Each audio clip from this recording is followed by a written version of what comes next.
मई महीने की तपती धूप थी। 15 साल का मास्टर, हाँ मास्टर, यही नाम दिया था उसे लोगों ने, क्योंकि उसके माता पिता तो थे नहीं। अनाथ को जो दुनिया वालों ने नाम दिया उसने स्वीकार कर लिया। मास्टर भी सड़क के किनारे फुटपाथ पर अपने ही जैसे लड़कों के साथ रहता। कभी सड़क पर प्लास्टिक बोतल इकट्ठी कर बेचता, तो त्योहारों के समय कभी दीपावली के दिए, कभी रंगोली, कभी सेंटा की टोपी सिग्नल पर बेचता।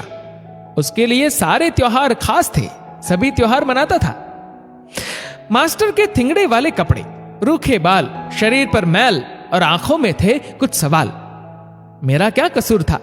कौन हूं मैं? क्या यूं ही मुझे सड़क पर जिंदगी बितानी होगी? कभी पुलिस तो कभी गुंडे उन बच्चों को डराते, मारते।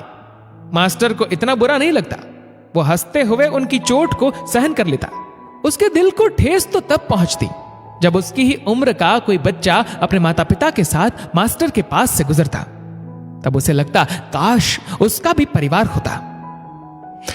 मास्टर आज भी अपने हाथ में कुछ प्लास्टिक के खिलौने लेकर सिग्नल पर हर आती जाती कार के शीशे पर बेचने की कोशिश करता। कुछ उसे दया से देखते तो कुछ भगा देते, कुछ बिना सामान लिए उसे कुछ पैसे दे देते।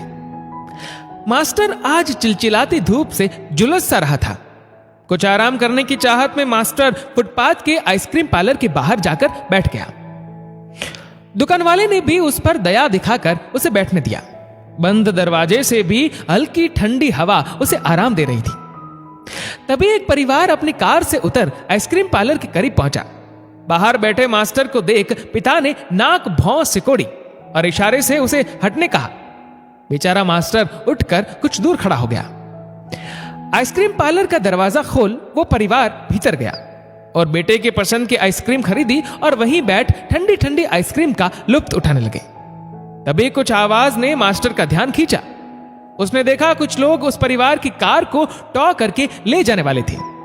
मास्टर ने तुरंत दरवाजा खोल उस कार के मालिक को बताया। वह दौड़ा दौड़ा बाहर आया और पीछे पीछे उसकी पत्नी और बेटा भी आ गए। करीबन 5-10 मिनट की गुजारिश और मिन्नतों के बाद उन लोगों ने कार टॉ नहीं की, बस फटकार लगा दी।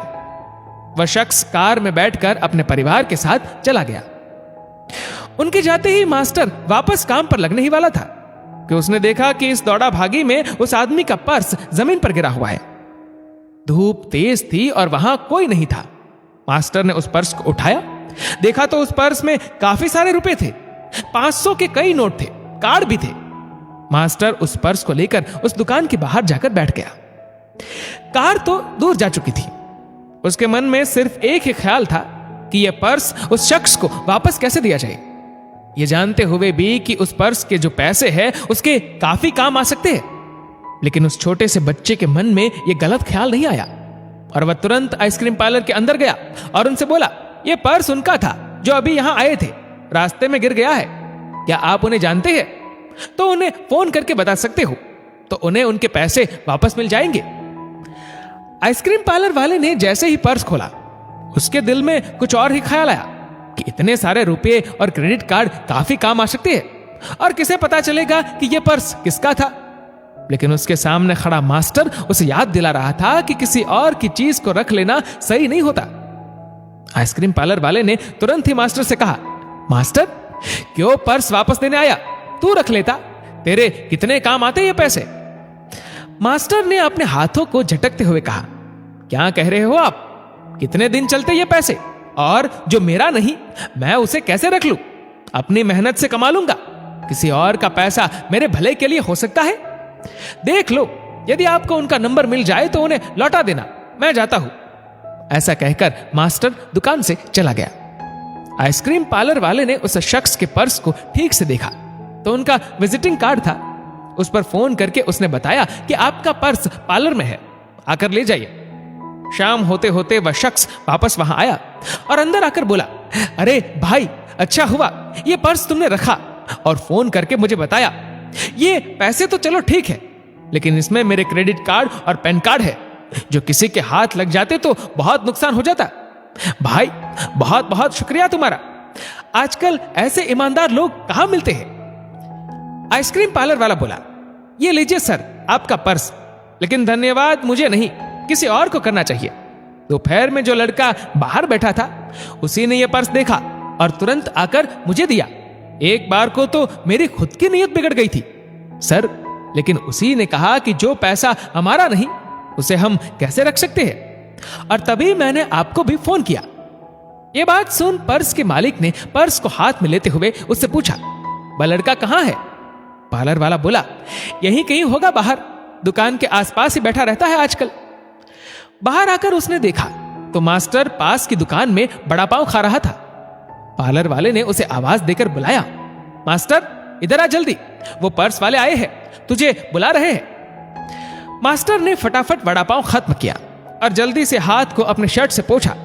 दोपहर को जिसने उसे देख नाक भौं सिकोड़ी थी, अभी वह मास्टर की इस ईमानदारी से बहुत प्रभावित था और मास्टर के प्रति उनकी भावना ही बदल गई।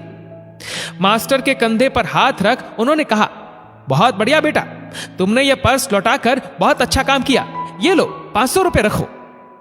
मास्टर ने उस 500 को देखते ही कहा, यह पर्स मैं नहीं देता तो ये सारे पैसे मेरे ही होते हैं, ये 500 आप ही रखिए, मुझे इसकी जरूरत नहीं है। आज उस 15 साल के बच्चे की इस बात ने उसे कहीं ऊपर पहुंचा दिया और वह शख्स उसके सामने बहुत बौना नजर आ रहा था। मास्टर तुरंत ही उस दुकान से चला गया, लेकिन एक बात उस शख्स के दिमाग में डालकर गया कि आज कार में घूमने वाला वह शख्स उस छोटे से बच्चे के सामने बहुत बड़ा गरीब था। और आज मास्टर ने साबित कर दिया, इंसान की नीयत सबसे बड़ी चीज होती है। सारी रात जहां मास्टर सुकून की नींद सो रहा था, वही वह शख्स बेचैन था, कुछ करना चाहता था उस लड़के के लिए। पत्नी से बात की तो पत्नी ने भी उनसे यही कहा कि इस लड़के के लिए हमें जरूर कुछ करना चाहिए।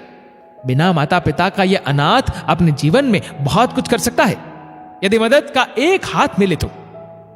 उन्होंने अगले ही दिन जाकर उस लड़के से कहा, बेटा हम चाहते हैं कि तुम पढ़ो और बहुत बड़े आदमी बनो, इसलिए हम तुम्हारी पढ़ाई का पूरा खर्चा देने के लिए तैयार हैं। हम तुम्हारा दाखिला स्कूल में करवाएंगे।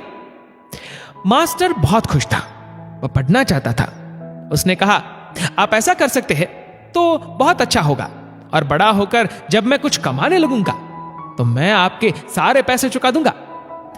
1 महीने के भीतर उसका स्कूल में दाखिला करवाने फॉर्म भरा गया, जिस पर उसका नाम लिखा गया सत्य प्रकाश। आपको कैसी लगी मास्टर की कहानी? दोस्तों, ये कहानी लिखी है पायल धाबलिया ने। आपकी इस वीडियो के बारे में क्या राय है नीचे कमेंट करके जरूर बताएगा, और वीडियो अच्छा लगा हो तो इस वीडियो को लाइक करेगा, शेयर करेगा ज्यादा से ज्यादा लोगों तक, और ऐसे ही और भी इंस्पिरेशनल वीडियोस के लिए सब्सक्राइब करें हमारे यूट्यूब चैनल को और फेसबुक पर फॉलो करें हमारे पेज को। धन्यवाद।